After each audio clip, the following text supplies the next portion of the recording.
হযরত ওসমান রাদিয়াল্লাহু তাআলা আনহুর জামানায় এক মহিলা 6 মাসে তার সন্তান দুনিয়ায় আসে। কয় মাসে? বিয়ে 6 মাস পর।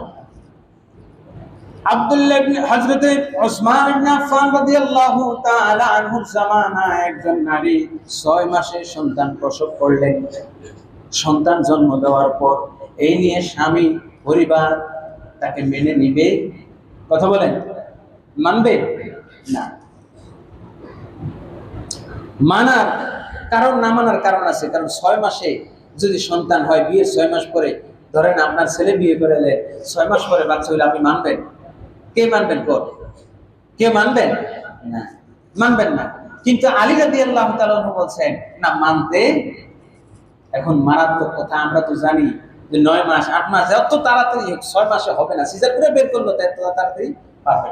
তা আলী বলছেন যে না, এই সন্তান এই স্বামীর। বলেন না সুবহানাল্লাহ। দলিল কি? দলিলটা হলো হযরতে আলী রাদিয়াল্লাহু তাআলা আনহু এইজন্য ইজতিহাদ করতে হবে এবং মুজতাহিদের কথা শুনতে হবে। কার কথা শুনতে হবে? মুজতাহিদের কথা। ইমাম কেন মানতে হবে? কেউই, সমস্ত সাহাবায়ে কেরাম তারা তো সাহাবী, যেহেতু ওসমান রাদিয়াল্লাহু তাআলা আনহুর জামানার ঘটনা, তখনও তো সাহাবায়ে কেরাম আছেন, সবাই বলতেছেন মানবেন না। তো আলী রাদিয়াল্লাহু তাআলা মানতে হবে। এই সন্তান ওই পিতার।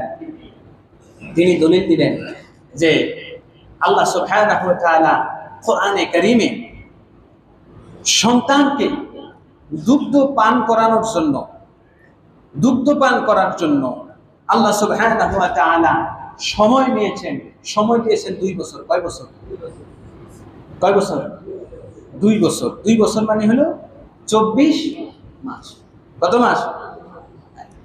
এবার এটা হলো আল্লাহ সুবহানাহু ওয়া তাআলা কোরআনে বলছেন, ওয়াল ওয়ালিদাতু ইউরদি'না আওলাদাহুন্না হাওলাইনি কামিলাইন। এই আয়াতের মধ্যে আমার আল্লাহ জানায়া দিয়েছেন কেন মাযহাব মানতে হবে। দেখেন, আল্লাহ বলে দিয়েছেন ওয়াল ওয়ালিদাতু ইউরদি'না আওলাদাহুন্না হাওলাইনি কামিলাইন। একজন নারী সন্তান জন্ম দেওয়ার পর তার সন্তানকে পূর্ণ 2টা বছর দুগ্ধ পান করাইতে হবে। বিধান কার? কি পান করাইবে? ল্যাকটোজেন, নিডো, জানো, সেরেলাক, কি? মায়ের বুকের দুধ। কথা বলেন না কেন? কার দুধ? মায়ের বুকের দুধ না গরুর দুধ না ল্যাকটোজেন? না, 2টা বছর মা তার সন্তানকে দুগ্ধ পান করাবেন।